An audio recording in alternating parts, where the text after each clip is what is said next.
Bienvenue sur Antipop, la boîte à outils des podcasteurs déterminés. Je suis Anne-Claire Leca. Après des années en agence de marketing et de communication, je suis tombée dans la marmite des podcasts. Et depuis, j'accompagne les podcasteurs à améliorer la visibilité et l'attractivité de leurs podcasts. Mon objectif est de t'aider à construire un projet qui rencontre le succès, mais sans oublier le kiff.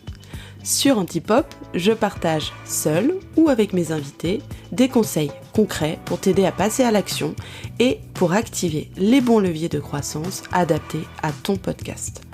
Ici, on va parler de stratégie, communication, création de communauté, storytelling, entrepreneuriat. Alors, si tu as de l'ambition pour ton podcast et que tu es déterminé à tester aujourd'hui ce qui marche pour toi, tu es au bon endroit. Et si tu veux encore plus de conseils, des cas pratiques, des ressources, je t'invite à t'abonner à ma newsletter. Tu recevras en cadeau de bienvenue une surprise. Allez zou, c'est parti pour l'épisode du jour.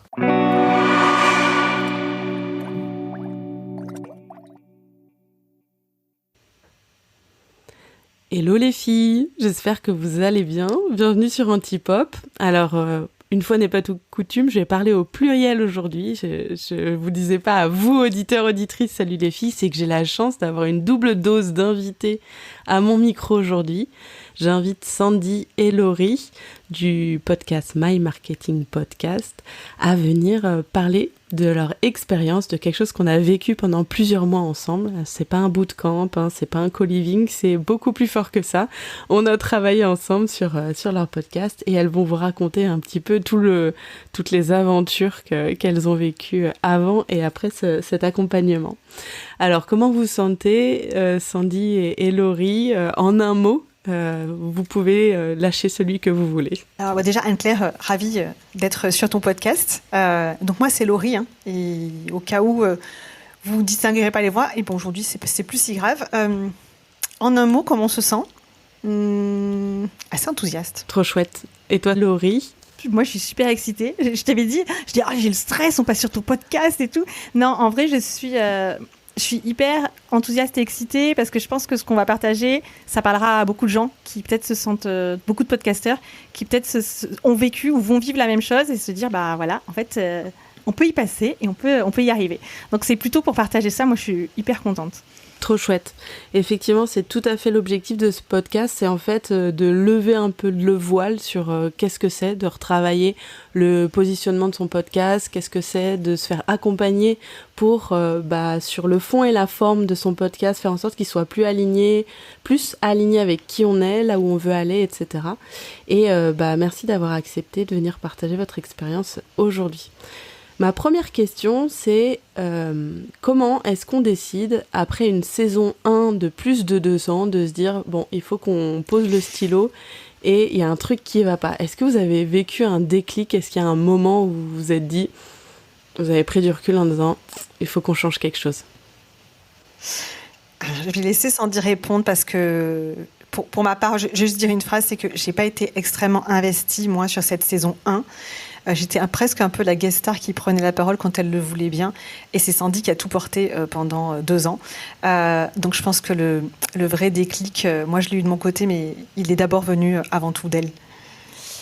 Voilà, c'est une bonne introduction. Je ne me souviens pas d'un moment particulier où je me suis dit stop, là ça va plus, mais plutôt d'une période particulière qui était en fin d'année 2022, où on a, pour clôturer l'année, fait une série qui s'appelait Go 2023 et qui était une série d'interviews sur une semaine. Alors, les épisodes ont été diffusés sur une semaine, mais ils n'ont pas été enregistrés sur une semaine. Et où, en fait, j'ai fini complètement sur les rotules. Je n'en pouvais plus. Et je me rendais compte que ça fonctionnait, mais pas comme on voulait. Enfin, on en reparlera, mais que c'était trop compliqué, en fait. Trop compliqué à gérer, en plus de My Marketing Experience, qui est notre activité principale, parce que le podcast n'est pas notre activité principale. Et c'est là où j'ai dit à Laurie, écoute, on prend une décision, soit on arrête, et c'est un peu dommage parce que c'est quand même beaucoup de kiff, soit on se pose et on réfléchit comment on peut faire mieux, autrement et à 2. Trop bien. Oui, parce que il y avait quand même un souci à ce niveau-là. Je vais quand même ajouter, c'est que moi, je voyais quand même Sandy s'épuiser sur le côté. Et je vais dire que je me suis sentie mal parce que même dans cette dernière série d'une semaine où je devais quand même faire mon apparition, tu vois, juste pour qu'elle soit pas seule. Bon, c'est pas ma faute, mais j'ai quand même trouvé le moyen d'être malade et de même pas pouvoir enregistrer le seul podcast que j'aurais dû faire, le seul épisode que j'aurais dû faire. Et bon, elle m'en a pas voulu parce que j'avais la grippe, c'était pas ma faute. Hein. Mais moi-même, ça faisait quand même aussi plusieurs mois que je me disais que j'aurais bien aimé prendre ma place sur ce podcast et que finalement, plus ça avançait et moins j'y arrivais. Donc, j'ai fait quelques épisodes, mais il y avait quand même un déséquilibre à plusieurs niveaux. Donc si en fait je récapitule, on a une situation on est fin 2022, Sandy, t'as fait un événement pour ton podcast qui t'a demandé énormément d'énergie et tu en sors sur les rotules, comme tu disais, épuisé. Et c'est aussi cet état d'épuisement qui a été un peu un catalyseur d'une situation qui en fait se durait dans le temps. C'est-à-dire qu'en fait, pour rappeler, My Marketing Podcast, c'est le podcast qui est attenant à votre activité d'agence de B2B pour les dirigeants et les dirigeantes et les entreprises B2B. Et ce podcast, vous le faites en appui, à côté, en périphérie de votre activité principale. Et cette activité, vous la faites à deux et ce qui aurait été naturel, c'est de faire ce podcast à deux, mais dans les faits, les choses se sont un petit peu déséquilibrées et Sandy, tu t'es retrouvée à le travailler, à le porter toute seule. Et donc du coup, exactement. Là, on est sur une situation où il y a de l'épuisement, plus du kiff, et clac, vous prenez un peu de recul et vous dites, va falloir qu'on rééquilibre tout ça avec plusieurs enjeux à la clé. Est-ce que vous pouvez un peu synthétiser, quand vous êtes venu me voir, ça fait longtemps qu'on se connaît avec Sandy parce qu'on a fait partie du cercle de Kylian Talin, c'est comme ça qu'on s'est rencontrés il y a 3 ans, il me semble. Et donc Sandy, t'es venue me parler et me dire, j'ai besoin que tu nous accompagnes sur la prochaine mouture de My Marketing Experience parce que j'ai constaté qu'il y avait plusieurs choses qui allaient pas. Donc Laurie, toi spontanément t'as dit j'arrivais pas à trouver ma place et c'était à la fois dans les faits mais c'était aussi dans un petit peu un fonctionnement et une façon de concevoir le podcast, si je me trompe pas. Non, c'est tout à fait ça. En fait, je me sentais forcément moins légitime que Sandy sur ce podcast puisque c'était elle qui avait tout organisé depuis le départ. C'est vrai que c'est notre mode de fonctionnement puisque au sein de l'entreprise de My Marketing Experience, c'est essentiellement Sandy qui gère la partie promotion de notre entreprise. Et moi, j'ai d'autres fonctions, mais on sait qu'il y a aussi on est notre propre client aussi. Hein. Donc, c'est elle qui gérait ça. Et plus elle le développait, et moins je me sentais moins légitime d'intervenir sur ce podcast. Et elle prenait la plupart des décisions. Et donc, moi, il y avait un double sentiment à la fois de frustration et un peu de culpabilité de la voir porter tout ça à bout de bras avec moi derrière qui applaudissait des deux mains en disant c'est génial ce que tu fais Sandy. Donc moi je l'ai suivie parce que c'est elle qui a donné l'impulsion, mais en réalité je ressentais aussi le besoin de pouvoir réviser ça parce que j'avais aussi un syndrome pas de l'imposteur, mais du passager clandestin. C'est-à-dire que moi, j'ai quand même largement bénéficié de tout ce que le podcast a pu apporter à l'entreprise, et même en termes de personal branding sur Sandy. C'est-à-dire que c'est elle qui faisait tout le boulot, et j'en bénéficiais autant qu'elle en termes de branding. Donc, il y avait vraiment quelque chose à faire là-dessus. Donc une envie de prendre ta place, mais aussi de construire une nouvelle version du podcast, une saison 2, où tu pourrais être actrice autant que Sandy. Et toi, Sandy, c'était quoi ton analyse ? C'était quoi tes frustrations au début quand t'as voulu avoir ce reboot ? Est-ce que tu te souviens ? Tu peux te projeter là-dedans ? Alors oui, il y a peut-être un truc que je t'ai jamais dit, mais du coup, je vais le dire ici. C'est qu'en fait, moi, je suis marketeuse et je fais du marketing depuis super longtemps. Enfin, je veux dire, c'est pas genre je suis débutante. Et en même temps, le podcast, c'est un média et c'est assez unique. C'est vraiment, c'est pas comme je dis pas que tout le marketing est facile, mais ça me sortait beaucoup de ma zone de confort et j'obtenais pas les résultats que je voulais obtenir. Et je me dis, mais comment je peux être, une professionnelle du marketing et avoir besoin de quelqu'un pour m'aider pour ça ? Ce qui est une grosse connerie entre nous, parce que on le sait très bien que c'est pas parce que tu es bon dans un domaine, que tu es super fort pour toi-même, parce qu'il y a le recul nécessaire que tu n'as pas forcément. Donc, il y avait cette frustration de me dire comment je peux ne pas y arriver alors que c'est un peu mon métier. Et ensuite, moi, ma frustration, c'était de me dire je fais énormément d'efforts. Je travaille beaucoup sur ce podcast et à la fois, j'avais l'impression de ne pas y consacrer assez d'efforts et je ne le trouvais pas assez professionnel. Et en même temps, de consacrer beaucoup d'efforts et de ne pas forcément avoir les résultats que je voulais. Même si on avait des bons résultats, attention, faut pas imaginer que c'est un flop, pas du tout. On a eu beaucoup d'autorité, on a eu même des leads, honnêtement, ça a même eu des retombées comme ça. Mais c'était pas le niveau qu'on voulait atteindre et j'estimais qu'avec les efforts fournis, ça devait être mieux. Voilà. Donc, pas mal de frustration. Effectivement, il y a toute cette histoire de l'énergie qu'on y consacre par rapport aux résultats.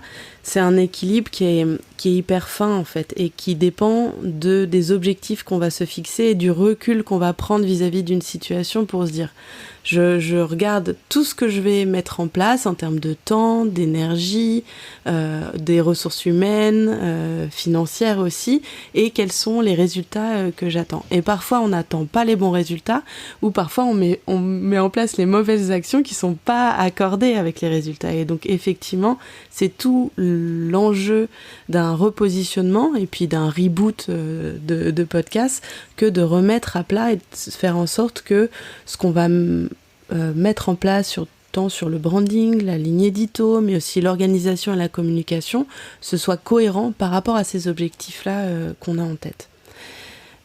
Et aussi, je te rejoins sur la nécessité de parfois se faire accompagner sur notre propre domaine d'expertise. Moi, je l'ai vécu aussi il y a quelques mois. Pareil, comme toi, je suis une pro du marketing, de la com. Et j'ai choisi de me faire accompagner sur mon propre repositionnement et sur mon identité visuelle par plusieurs personnes. Et en fait, moi, ça m'a énormément soulagée parce que ça m'a aidée à décider. Et ça a retiré aussi la partie émotionnelle, parce que parfois on peut poser un regard assez dur ou un peu biaisé sur ce qu'on fait, etc. Et un regard extérieur, ça permet en fait de prendre des décisions qui sont pas forcément émotionnelles et qui nous permettent d'avancer. Et c'est un peu ce que j'ai ressenti avec vous, Sandy et Laurie. Moi, tout le long de l'accompagnement, je savais que j'accompagnais des expertes du marketing. D'ailleurs, la conversation était super fluide et il me semble qu'on a pris des décisions assez rapidement grâce à ça. Mais je savais que vous aviez besoin d'un cadre, vous aviez besoin d'un regard extérieur pour vous aider à prendre des décisions sur cette nouvelle version du podcast. Donc comme je l'ai dit, on a travaillé sur beaucoup de choses sur cette V2, sur cette saison 2 de My Marketing Experience. On a pu aborder tout ce qui est branding, tout ce qui est ligne édito, structure d'épisodes, etc. Est-ce qu'il y a un sujet qui a été particulièrement marqueur pour vous, qui a créé un peu des déclics intérieurs ? Très bonne Laurie. question. Merci de préciser, oui. Je pense que quand on a... tu me prends un peu dépourvu, là, attends.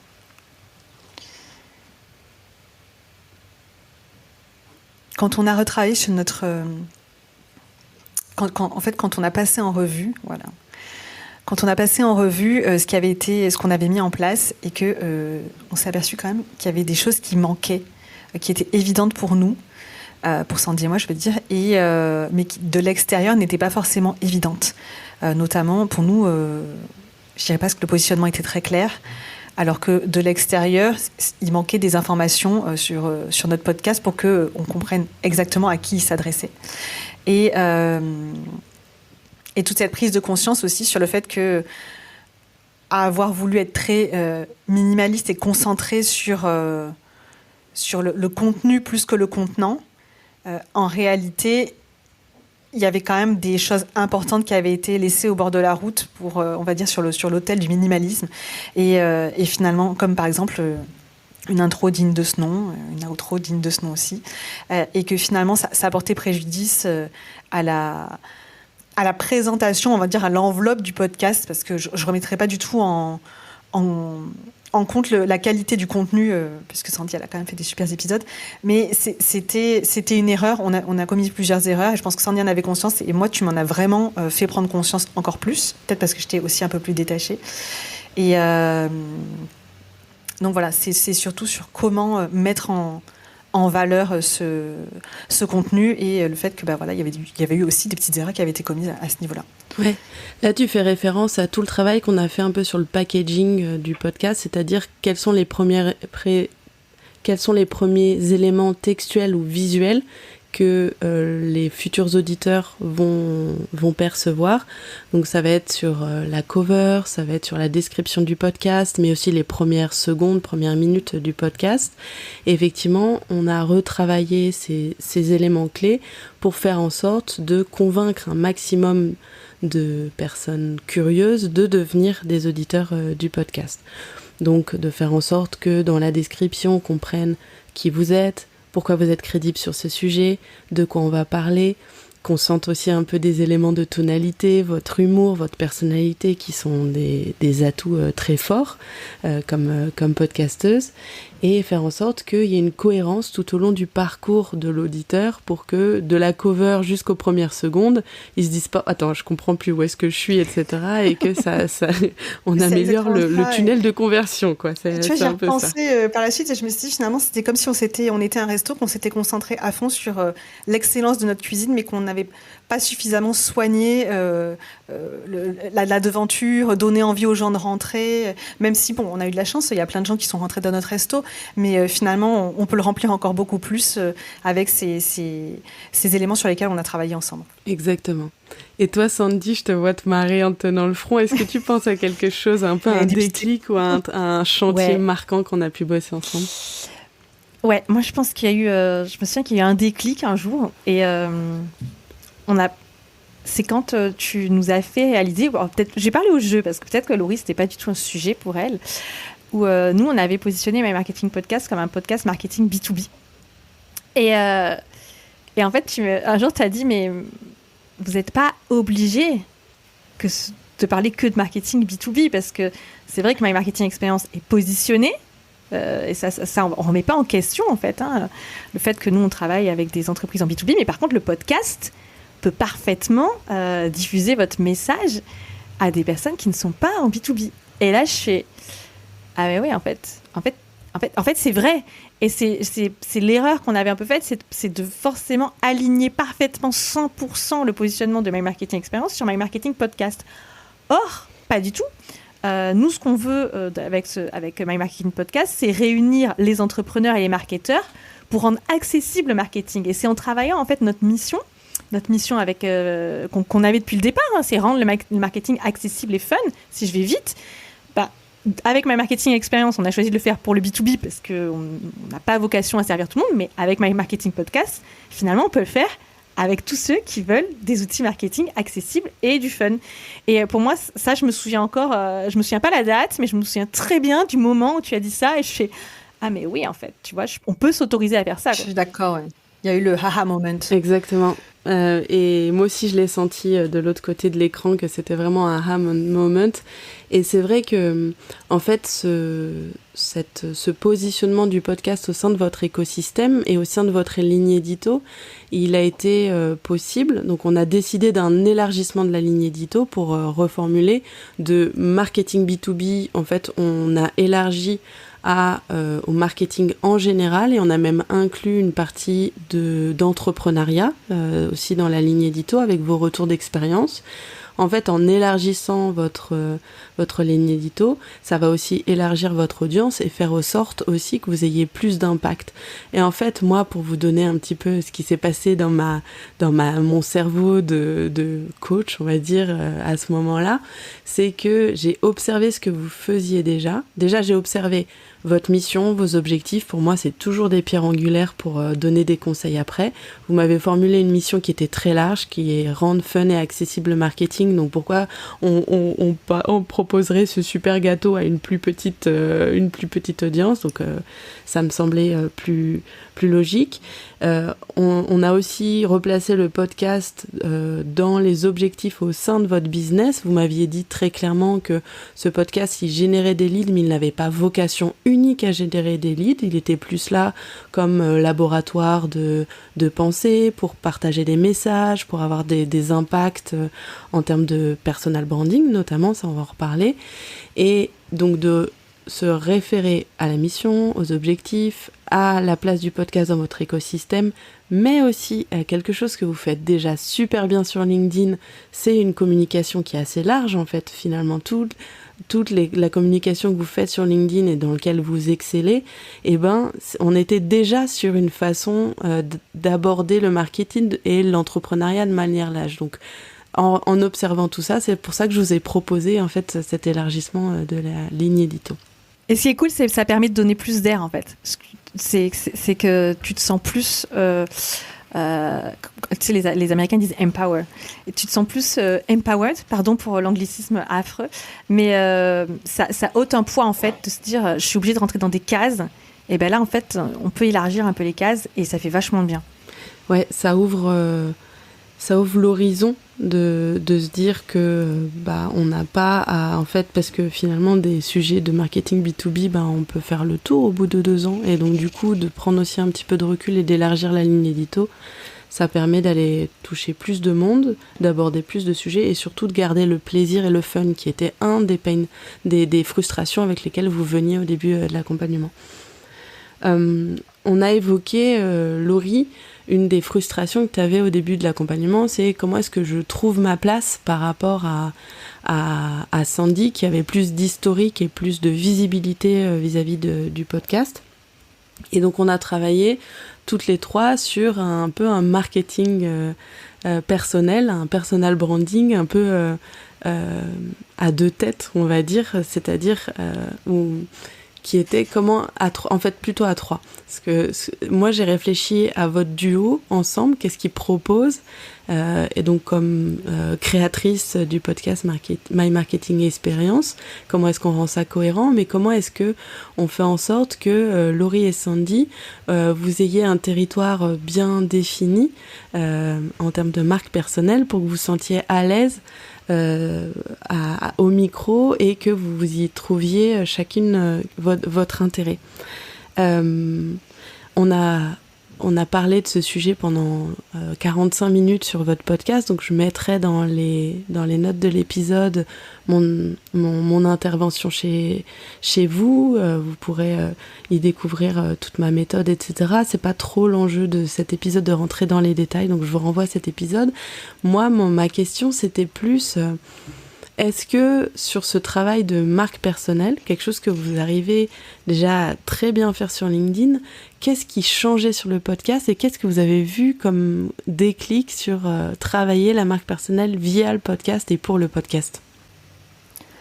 Alors je vais parler pour moi. Je travaille ma marque personnelle sur LinkedIn et c'est vrai que même sur LinkedIn, Sandy, elle a commencé un peu avant moi, mais du coup maintenant je l'ai bien rattrapée, donc il n'y a pas de souci. Et je suis à l'aise. Ce qui a été vraiment un changement pour moi, c'était... on a travaillé sur nos terrains d'expression, c'est que toutes les deux on a de l'humour, mais après on a aussi des passions qu'on s'autorise à utiliser pour illustrer nos pensées chacune de notre côté sur des épisodes en solo. Et là où il y a eu aussi une révélation, parce que ça ne nous était pas arrivé beaucoup, parce qu'il y avait aussi un blocage à ce niveau-là, c'était de pouvoir aussi s'autoriser à prendre la parole à 2. Et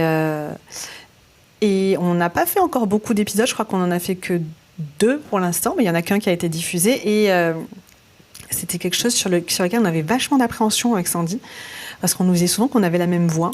Et finalement, quand on a travaillé ce personal branding, moi j'ai mon branding seul, et j'ai mon branding, il y a un personal branding à 2 avec Sandy, vraiment en duo.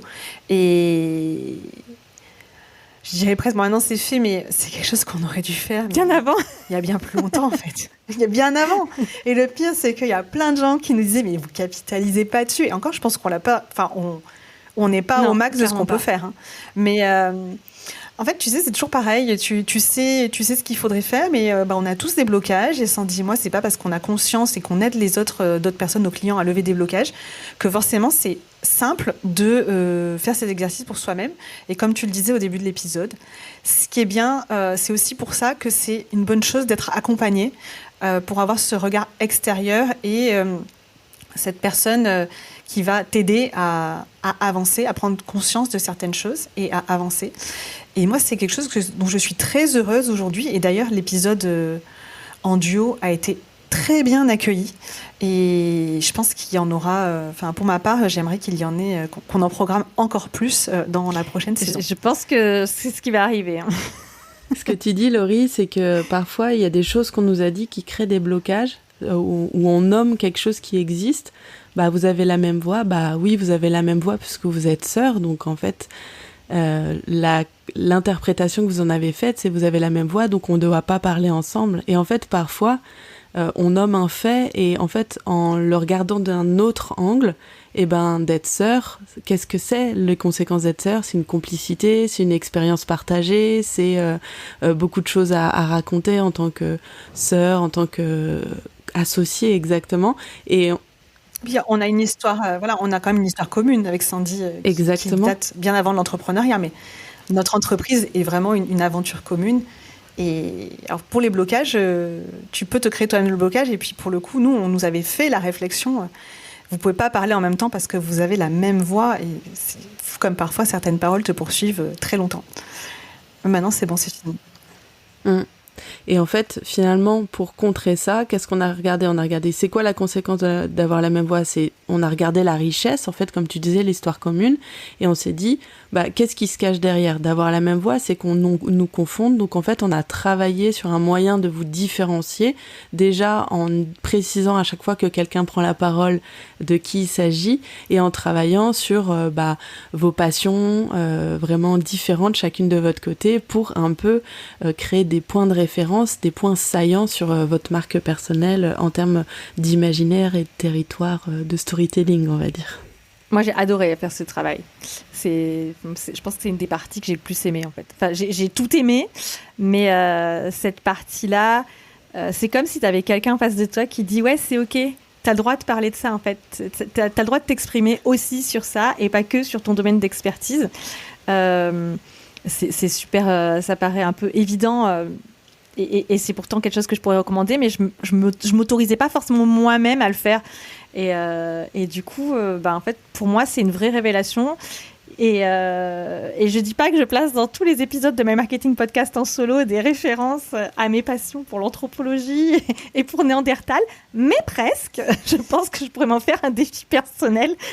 Allez, j'espère que ça saoulera personne. Et puis non, je pense que ça saoulera personne. On va faire un bingo de My Marketing Podcast dans quelques mois. C'est ça. Grave. Mais tout le monde aime Néandertal. Oui. Tout le monde aime ça. Après, dans les faits, pour du coup mettre en place ce reboot, vous avez pris la décision de mettre sur pause le podcast, donc pendant 4 mois. Comment est-ce que cette décision, 5 mois, comment est-ce que cette décision a été prise par votre audience, votre communauté, et comment est-ce que le reboot, la nouvelle version, a été accueillie? Est-ce que vous voulez me dire un petit peu, parce que moi je l'ai un peu observé, on se suit sur les réseaux, mais est-ce que vous avez des confidences, des confessions à me faire sur ce sujet? Alors comment ça a été pris? Alors déjà la décision a été prise très vite. Franchement, on n'a pas tergiversé super longtemps. On l'a annoncé fin décembre, je crois, on prend une pause. On n'a pas dit combien de temps. Parce que je voulais pas m'engager là-dessus. Et on a plutôt eu des personnes déçues qui disaient ah non, qui disaient ah zut, nous on adore vos épisodes. Donc ça fait super plaisir. C'est très bon pour son ego aussi. Hein. On va être honnête sur le sujet. Ça fait plaisir quand des personnes attendent tes épisodes et te les réclament. comment est-ce que le reboot, quand les premiers épisodes de la saison 2 ont été publiés, comment ils ont été reçus après ces longs mois d'attente ? Il y a eu d'excellents retours. Alors le premier épisode, quand il est sorti, c'était la première fois, ou une des premières fois, qu'on nous entendait en duo, Laurie et moi. Et c'était un épisode dédié justement à notre repositionnement. Et Laurie, je pense que tu es d'accord pour dire qu'il a été hyper bien accueilli. Mais alors, on a eu des tonnes et des tonnes de messages. Alors, pour dire que le sujet était sympa, certes, mais surtout pour nous faire un feedback sur la dynamique entre nous et le fait que c'était très différenciant, en fait, un podcast où on s'exprimait toutes les deux. Et c'est pour ça qu'on disait juste avant qu'on pense en faire plus, parce qu'on a eu de tellement bons retours que on a décidé quand même d'écouter les gens, quoi. Si on te dit que c'est super, il faut peut-être en faire plus. Donc là, pour la saison 2, on en a tourné 2 ensemble. Probablement qu'on va augmenter un petit peu la fréquence sur la saison 3. Mais en tout cas, oui, ça a été hyper bien accueilli. Et moi, ce dont je pense que je suis le plus contente, c'est surtout que les épisodes de Laurie, puisque Laurie, elle en avait tourné très très peu jusqu'à présent. T'en as fait quoi, 2 ? Non, j'en avais fait plus. Je crois que j'en ai fait 4 4 ou 5. Mais bon, c'est pas énorme 3 non plus. Oui, enfin bon. Ah ok, pardon, j'ai minimisé. Mais les épisodes de Laurie plaisent autant que ceux que je fais. Ils sont d'aussi bonne qualité. Ce que je veux dire, c'est que tu avais peut-être moins d'expérience, mais tu as rattrapé de façon phénoménale, alors, je ne vais pas dire retard, mais on va dire retard, parce qu'il n'y a pas d'autre mot. Et autant les sujets que la manière de s'exprimer, je veux dire, il n'y a personne qui a jamais dit les épisodes de Laurie, on sent la différence ou quoi que ce soit. Pas du tout. En fait, ils sont autant appréciés que ce qu'on a fait à 2 ou ce que je fais en solo ou avec des invités. Moi aussi. C'est vrai que j'avais une crainte. Ça, moi, j'en suis super contente. Je pense que la crainte, elle vient du manque d'expérience, elle vient aussi de la peur de la comparaison. Mais je pense que d'autant plus quand on travaille avec son frère ou sa sœur, on appréhende parfois aussi la comparaison.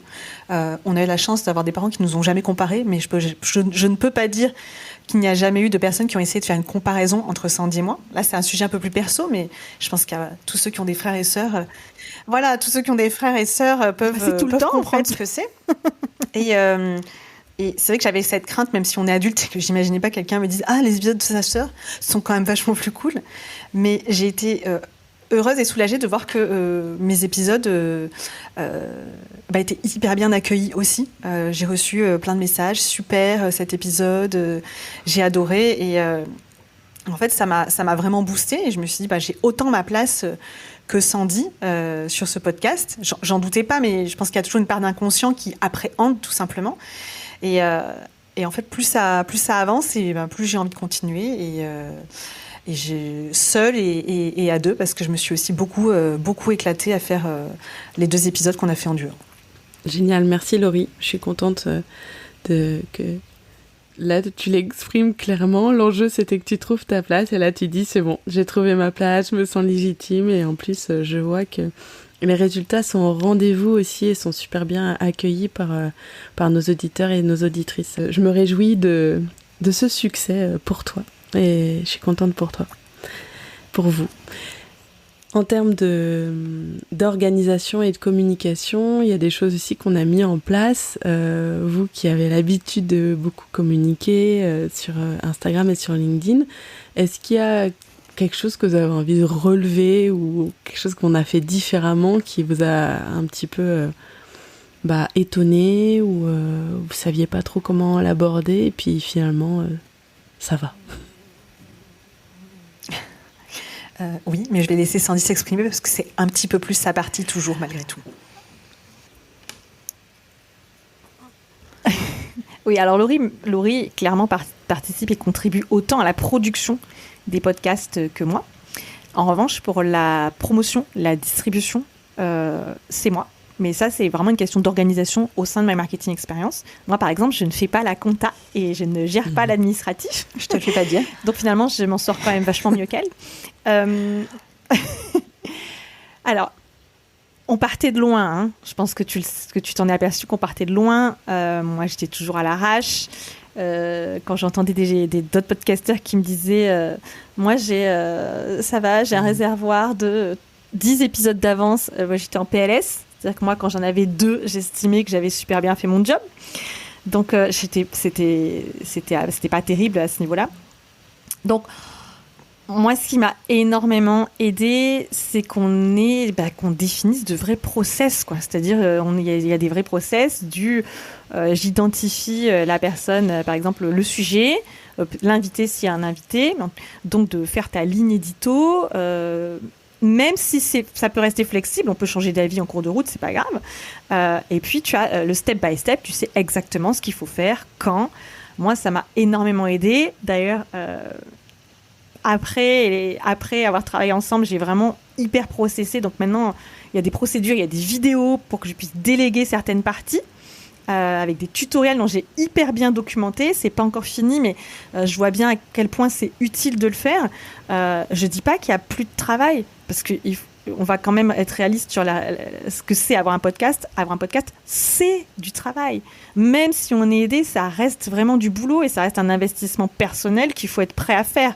Là, on est en train d'enregistrer un épisode, mais pour un épisode qui va faire 30 minutes, derrière, il y a des heures de travail après. Donc, c'est toujours une réalité. Mais comme ces heures de travail, maintenant, on sait quel est le découpage, dans quel ordre il faut les exécuter, un peu comme une recette de cuisine, eh bien, ça s'anticipe. Alors, je vais aussi dire un truc, c'est que je ne suis toujours pas parfaite sur le sujet. C'est-à-dire, évidemment qu'il y a encore des ratés. Évidemment que des fois, j'ai cru programmer la newsletter et qu'elle n'est pas partie. Évidemment que la dernière fois, ça m'est arrivé de la newsletter qui part alors qu'elle n'aurait pas dû partir. Je ne dis pas qu'il n'y a pas de raté. Je ne dis pas qu'il n'y a pas de raté. Mais en termes de charge mentale, ça a nettement diminué. Vraiment nettement diminué. Et donc ça, quand on est entrepreneur, c'est quand même un vrai confort. Effectivement, je te rejoins sur 2 trucs. C'est pas parce qu'on a un cadre qu'on peut pas s'en écarter, et c'est pas parce qu'on a un cadre qu'on est parfait. Et effectivement, de tout processer, ce à quoi ça sert, c'est de pouvoir mieux déléguer plus facilement, ou soit se reposer sur soi-même et puis faire en sorte que notre cerveau il soit moins sollicité à chaque nouvelle étape qu'on va devoir faire. Et sur le deuxième truc, c'est que rater, faire c'est mieux que d'attendre de faire parfait. Donc je suis tout à fait d'accord avec toi. Dis-moi, Laurie. Moi, là où je me sens vraiment bien ou mieux, c'est dans la promotion en fait du podcast. C'est-à-dire que aujourd'hui, comme je suis impliquée, je sais à quel moment, je sais l'ordre dans lequel vont sortir les épisodes. Je peux anticiper les publications pour faire la promotion. On a défini avec Sandy que ce serait tel jour et tel jour. Et si c'est moi qui fait un épisode solo ou un invité, je sais quel jour je dois programmer et comment le faire. Du coup, je suis plus en train de me poser la question, ou Sandy n'est plus jamais en train de me dire « Est-ce que tu pourrais faire un post pour faire la promo du podcast ?» En fait, ça n'a plus lieu d'être. Aujourd'hui, je sais quand est-ce que je dois le faire, j'ai tout sous les yeux et je peux largement l'anticiper. Et c'est beaucoup plus de sérénité. Et effectivement, cette anticipation, elle est permise avec de la conception d'un process pas à pas qui est pensé pour votre organisation, vos besoins, etc. Elle est aussi permise grâce à des outils tout bêtes. On a créé un tableau de bord, Notion, sur lequel on peut suivre l'expérience invitée, le process de production et de communication. Et effectivement, ça permet visuellement de se rassurer sur notre avancée et savoir quelle est la prochaine tâche à mettre en place. Je vous remercie beaucoup, Sandy et Laurie. Je suis trop contente qu'on ait discuté de ce reboot toutes les 3 aujourd'hui au micro, et je suis d'autant plus contente que vous m'avez demandé de continuer de vous suivre. Et donc du coup, on va confronter tout ça à la réalité, de voir ce qui a marché, ce qu'on peut continuer d'imaginer. Et peut-être que je pourrais vous réinviter à ce micro pour qu'on refasse un peu un débrief de 6 mois après, comment ça se passe. Si auditeurs, auditrices qui écoutez cet épisode, ça vous tente, dites-le nous, ça nous motivera encore plus, quoique je sais pas si on a besoin d'être motivé pour passer du temps ensemble, mais en tout cas ça nous fera plaisir dans notre petit cœur, quoi. Avec plaisir en tout cas. Du coup voilà, tu vas devoir encore nous supporter, nous et notre esprit très dissipé en séance. Nos blagues pourries. Et encore un peu de Néandertal. C'est que de la bonne énergie. Merci les filles d'être venues à ce micro. Yes. En tout cas, j'espère que ce partage d'expérience aura motivé celles et ceux qui se sentent un peu désalignés par rapport à leur podcast, un peu épuisés par rapport à ce qu'ils ont mis en place, avec un process, des étapes à mettre en place. En tout cas, faites-le. Je pense que ça en vaut toujours la peine. Merci beaucoup d'avoir écouté cet épisode jusqu'au bout. J'espère qu'il t'a plu et qu'il t'a été utile. Pour encore plus de conseils, je t'invite à t'inscrire à ma newsletter. Et si c'est déjà fait, viens partager avec moi sur Instagram ou sur LinkedIn les idées que ce podcast t'a inspirées. On se retrouve tout bientôt pour un nouvel épisode.